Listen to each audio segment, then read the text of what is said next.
ಇಂದು ನವಕರ್ನಾಟಕ ನಿರ್ಮಾಣ ಸಮಿತಿಯ ವತಿಯಿಂದ ಬೆಂಗಳೂರಿನ ಭಾರತ್ ಸ್ಕೌಟ್ಸ್ ಅಂಡ್ ಗೈಡ್ಸ್ ಸಭಾಂಗಣದಲ್ಲಿ ಜನತಾ ಪ್ರಣಾಳಿಕೆ ಬಿಡುಗಡೆ ಕಾರ್ಯಕ್ರಮವನ್ನು ಹಮ್ಮಿಕೊಳ್ಳಲಾಗಿತ್ತು. ಈ ಕಾರ್ಯಕ್ರಮದ ಅಧ್ಯಕ್ಷತೆಯನ್ನು ಶ್ರೀ ಕೋಡಿಹಳ್ಳಿ ಚಂದ್ರಶೇಖರ್ ರವರು ನೆರವೇರಿಸಿದ್ದು, ಕಾರ್ಯಕ್ರಮಕ್ಕೆ ಮುಖ್ಯ ಅತಿಥಿಗಳಾಗಿ ಜೆಡಿಎಸ್ ಪಕ್ಷದ ರಾಜ್ಯಾಧ್ಯಕ್ಷರಾಗಿದ್ದ ಸಿಎಂ ಇಬ್ರಾಹಿಂ, ಮಾಜಿ ಸಚಿವರಾದಂತಹ ಶ್ರೀಮತಿ ಬಿಟಿ ಲಲಿತಾ ನಾಯಕ್, ಶ್ರೀ ಟಿ.ಎ. ನಾರಾಯಣ್ ಗೌಡರು, ಶ್ರೀ ಮಂಜುನಾಥ ಗೌಡರು, ಎಂ ಗೋಪಿನಾಥ್ ಹಾಗೂ ಎಲ್ಲ ಪ್ರಮುಖ ದಲಿತ ನಾಯಕರು ಈ ಕಾರ್ಯಕ್ರಮದಲ್ಲಿ ಪಾಲ್ಗೊಂಡಿದ್ದರು. ಇದೇ ವೇಳೆ ಕಾರ್ಯಕ್ರಮವನ್ನು ಡೋಲು ಬಡಿಯುವ ಮೂಲಕ ಚಾಲನೆ ನೀಡಿ ಅಧ್ಯಕ್ಷರು ಹಾಗೂ ಎಲ್ಲ ಮುಖ್ಯ ಅತಿಥಿಗಳ ಕೈಯಿಂದ ಜನತಾ ಪ್ರಣಾಳಿಕೆ ಪುಸ್ತಕವನ್ನು ಬಿಡುಗಡೆಗೊಳಿಸಿದರು. ನಾಡು ಕಟ್ಟುವಂತ ಜನ ನಾವು, ಬೆವರು ಸುರಿಸಿ ಅನ್ನ ಬೆಳೆದವ್ರು ನಾವು, ಬೆವರು ಸುರಿಸಿ ಕಾರ್ಖಾನೆಗಳನ್ನು ಕಟ್ಟಿದವ್ರು ನಾವು, ಬೆವರು ಸುರಿಸಿ ಈ ನಾಡನ್ನು, ಡ್ಯಾಮ್ಗಳನ್ನು, ಅಣೆಕಟ್ಟೆಗಳನ್ನು, ಈ ನಗರವನ್ನು ಕಟ್ಟಿದಂಥವ್ರು ನಾವು ಸಮಾಜದಲ್ಲಿ ಬಡವರು, ಆರ್ಥಿಕವಾಗಿ ಭಾಳ ಕಷ್ಟದಲ್ಲಿರೋರು. ನಾವು ಈ ನಾಡನ್ನು ಕಟ್ಟಕ್ಕಾಗತ್ತಾ? ಈ ನಾಡನ್ನು ಆಡಳಿತವನ್ನು ನಡೆಸೋಕ್ಕಾಗುತ್ತಾ ಪ್ರಶ್ನೆ ಅನೇಕ ಜನರು ತಲೆನಲ್ಲಿ ಇದೆ. ಸ್ನೇಹಿತರೆ, ಪ್ರೊಫೆಸರ್ ನಂಜುಂಡಸ್ವಾಮಿಯವರು ಒಂದು ರಾಜಕೀಯ ಪಕ್ಷವನ್ನು ಕಟ್ಟಿದರು, ಗುರಿ ಮುಟ್ಲಿಕ್ಕೆ ಆಗಲಿಲ್ಲ. ಬಂಗಾರಪ್ಪನವರು ಒಂದು ಪಕ್ಷವನ್ನು ಕಟ್ಟಿದರು, ಗುರಿ ಮುಟ್ಲಿಕ್ಕೆ ಆಗಲಿಲ್ಲ. ವಿಜಯ ಮಲ್ಯ ಒಂದು ಪಕ್ಷವನ್ನು ಕಟ್ಟಿದ, ಅವನು ದೇಶ ಬಿಟ್ಟು ಹೋಗ್ಬಿಟ್ಟಿದ್ದಾನೆ. ಯಡಿಯೂರಪ್ಪ ಒಂದು ಪಕ್ಷವನ್ನು ಕಟ್ಟಿದ್ರು, ಆಗಲಿಲ್ಲ. ನೀವು ಕಟ್ಟಕ್ಕೆ ಹೊರಟಿದ್ದೀರಿ, ಸಾಧ್ಯನಾ ಅನ್ನೋ ಪ್ರಶ್ನೆ ನಮ್ಮ ಮುಂದೆ ಅನೇಕ ಜನ ಮಾತಾಡ್ತೀರಿ. ಬಂಧುಗಳೇ, ಇವತ್ತು ಅಗರ್ಭ ಶ್ರೀಮಂತ ಒಬ್ಬ, ಜಗತ್ತಿನ ಶ್ರೀಮಂತ ಒಬ್ಬ, ಸಾಮ್ರಾಜ್ಯಶಾಹಿ ಅಮೇರಿಕಾದಲ್ಲಿ ಒಬ್ಬ ದೇಶದ ಪ್ರಧಾನಿಯಾಗಿ, ಅಧ್ಯಕ್ಷನಾಗಿ ಅಧಿಕಾರವನ್ನು ಸ್ವೀಕಾರ ಮಾಡ್ತಾ ಇದ್ದಾರೆ. ಇಡೀ ಜಗತ್ತು ನನ್ನ ಕಂಟ್ರೋಲ್ ಇರಬೇಕು, ಜಗತ್ತನ್ನ ನಾನು ರೂಲ್ ಮಾಡಬೇಕು, ನನ್ನ ರೂಲ್ ಕೆಳಗಡೆ ಜಗತ್ತಿರಬೇಕು ಅಂತ ಹೇಳಿ ಅಲ್ಲಿ ಒಂದು ಪ್ರಯತ್ನ ಅಮೇರಿಕಾದಲ್ಲಿ ನಡೀತಾ ಇದೆ. ಮತ್ತೊಂದು ಕಡೆಯಲ್ಲಿ ಬೆಳಗಾವಿಯಲ್ಲಿ ಒಂದು ಪ್ರಯತ್ನವನ್ನು ಮಾಡ್ತಾ ಇದ್ದಾರೆ ನಮ್ಮ ಎಲ್ಲ ಗೆಳೆಯರು.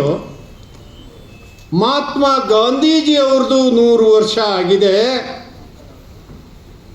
ನಾವು ಕಾಂಗ್ರೆಸ್ನವರು ಮಹಾತ್ಮ ಗಾಂಧೀಜಿಯನ್ನು ಮರೆಯಂಗಿಲ್ಲ.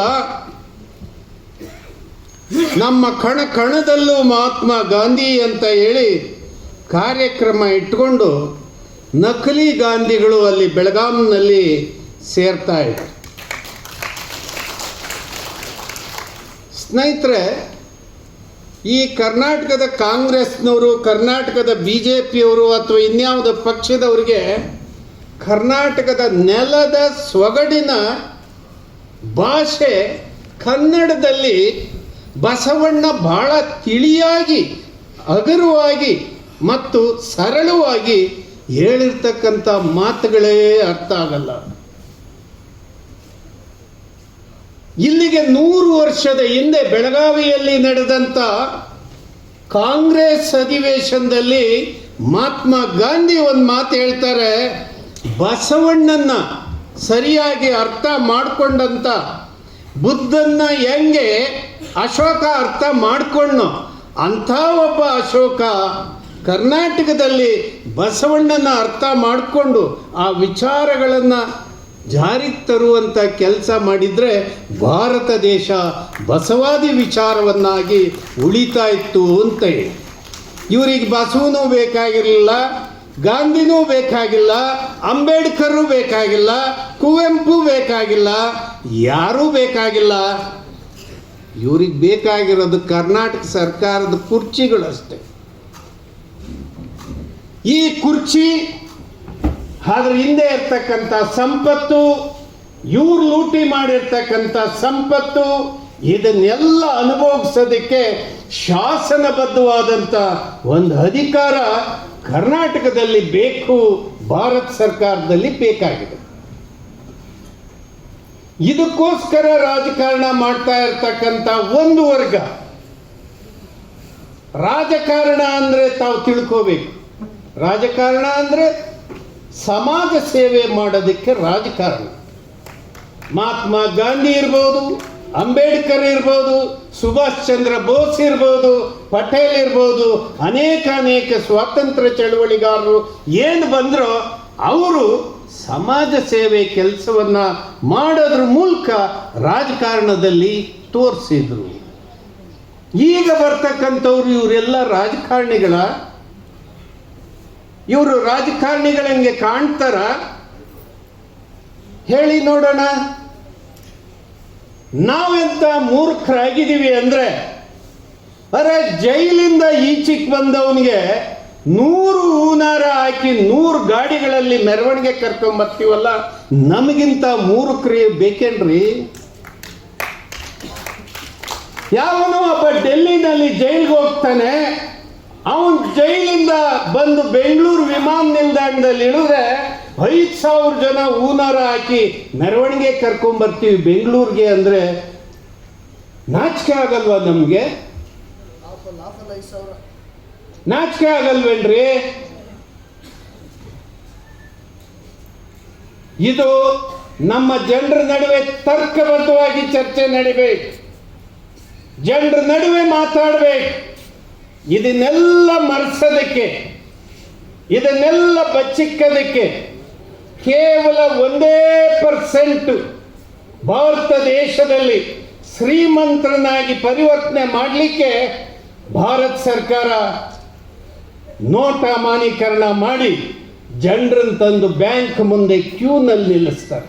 ಬರೇ ನನ್ನ ದುಡ್ಡಿದೆ, ನನ್ನ ದುಡ್ಡು ಬದಲಾವಣೆ ಮಾಡಿಕೊಡಿ ಅಂತ. ಎಲ್ಲೋ ಒಂದು ಕೊರೋನಾ ರೋಗ ಅಂತೇಳಿ ಶುರುವಾಗಿದ್ದು ಶೀತ ಬರ್ತಕ್ಕಂಥ ಒಂದು ವೈರಸ್, ಅದನ್ನ ಇಟ್ಕೊಂಡು ಇಡೀ ಜಗತ್ತಿಗೆ ಬಾಗಿಲಾಕಿ ಎಲ್ಲ ಹುಷಾರ್ ಮನೇಲಿರ್ಬೇಕು, ಎಲ್ಲ ಹುಷಾರ್ ಮನೇಲಿರ್ಬೇಕು ಅಂತೇಳಿ ನಮ್ಮನ್ನು ಮನೇಲಿ ಕೂರಿಸಿ ಕೆಲವೇ ಜನರನ್ನ ಶ್ರೀಮಂತರನ್ನಾಗಿ ಪರಿವರ್ತನೆ ಮಾಡಿದ್ರು. ಸಣ್ಣ ಕೈಗಾರಿಕೆಗಳನ್ನು ಬಾಗಿಲಾಕ್ಸೋದಕ್ಕೆ, ಮಧ್ಯಮ ಕೈಗಾರಿಕೆಗಳನ್ನು ನೀವು ಬಾಗಿಲಾಕ್ಸೋದಕ್ಕೆ, ಯಾವನ ಶ್ರೀಮಂತನ ಮಾಡೋದಕ್ಕೆ ನೀವು ಕಾರ್ಯಕ್ರಮಗಳನ್ನು ಮಾಡ್ತೀರಿ. ಇದ್ರ ಬಗ್ಗೆ ನಾವು ನಮ್ಮ ಸರಳವಾದ ಭಾಷೆಯಲ್ಲಿ ಜನರ ಜೊತೆ ಚರ್ಚೆ ಮಾಡಬೇಕು.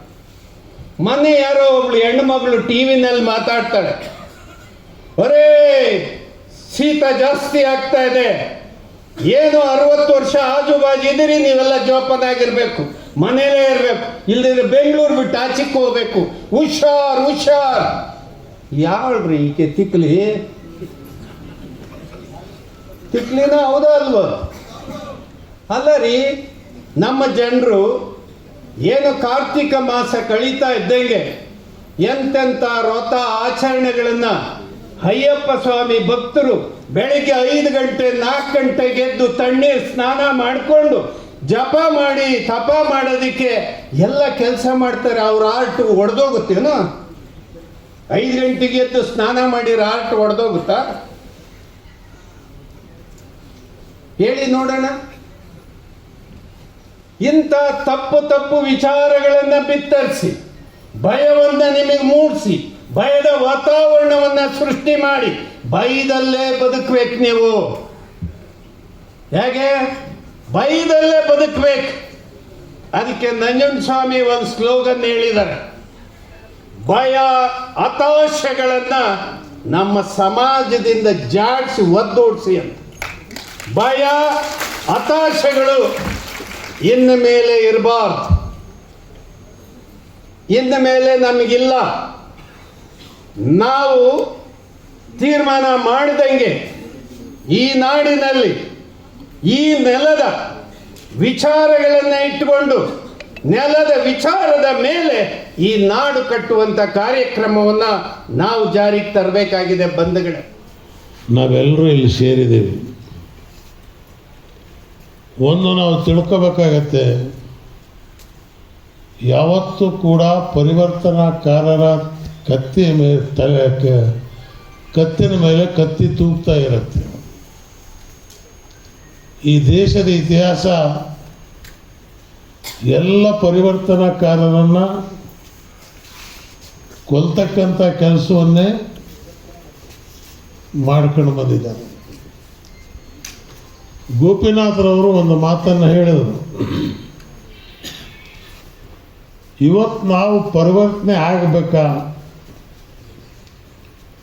ಈ ಜಾತಿ ಮತ್ತು ಪಂಥಗಳ ಭೇದ ಭಾವನೆಯಿಂದ ಹೊರಗೆ ಬರಬೇಕಾ, ನಮ್ಮನ್ನು ನಾವು ಆಳಬೇಕ. ಕನ್ಶಿರಾಮ್ರವರು ಯಾವತ್ತೂ ಹೇಳ್ತಿದ್ರು, ರಾಜಕೀಯ ಅಧಿಕಾರ ಎಲ್ಲಿ ತನಕ ಸಿಗೋದಿಲ್ಲೋ ಅಲ್ಲಿ ತನಕ ಪರಿವರ್ತನೆ ಬರೋದಕ್ಕೆ ಸಾಧ್ಯವಿಲ್ಲ. ಆ ರಾಜಕೀಯ ಅಧಿಕಾರವನ್ನು ಪಡಿತಕ್ಕಂಥದ್ದು ಹೇಗೆ?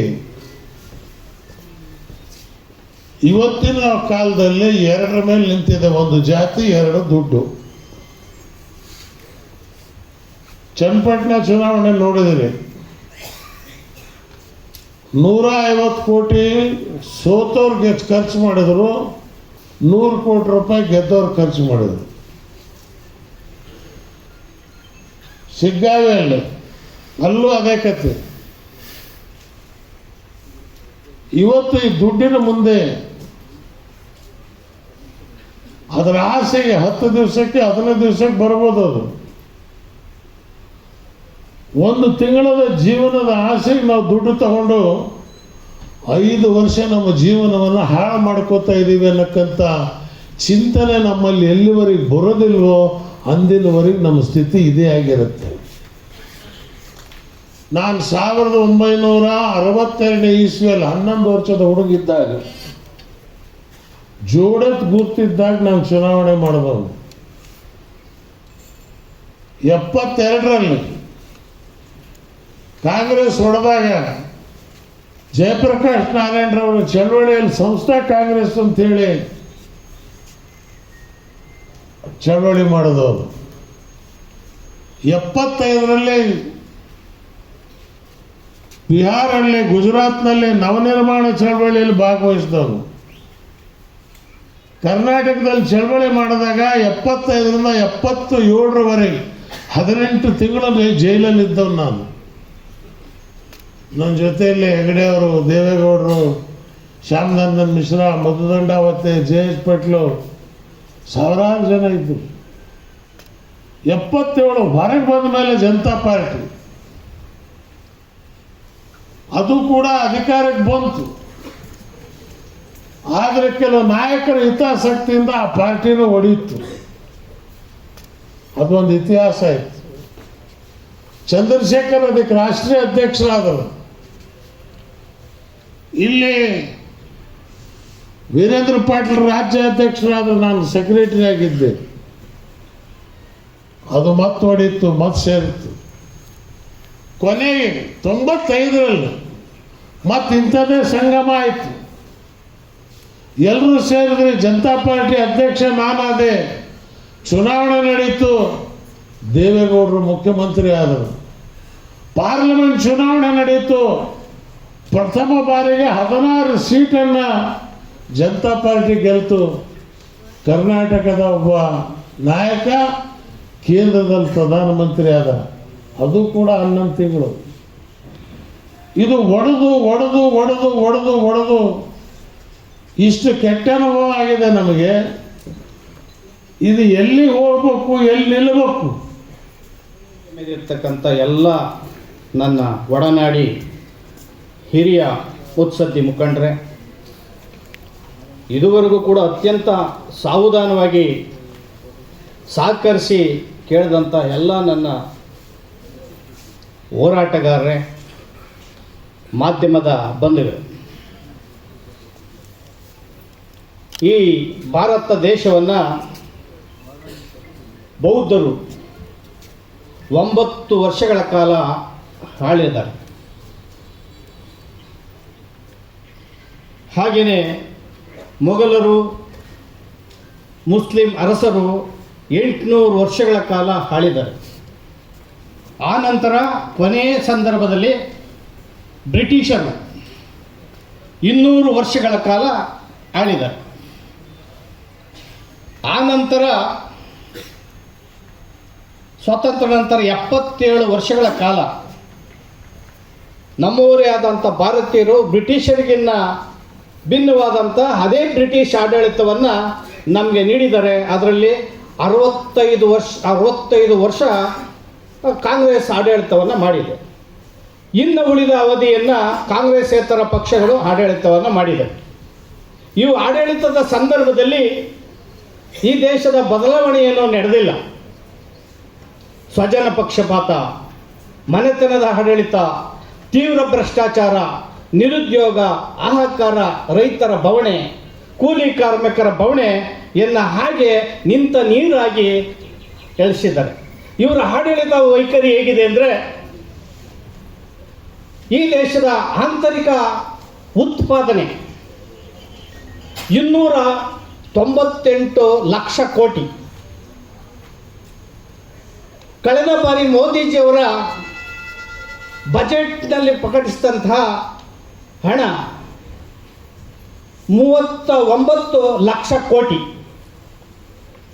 ಆದರೆ ದೇಶದ ಮೇಲೆ ಇರ್ತಕ್ಕಂಥ ಸಾಲ 183 ಲಕ್ಷ ಕೋಟಿ. ಅದರ ಸಾಲವನ್ನು ತೀರಿಸೋದಕ್ಕೆ ಪ್ರತಿ ವರ್ಷ ಕಟ್ಟಂಥ ಬಡ್ಡಿ 11.5 ಲಕ್ಷ ಕೋಟಿ.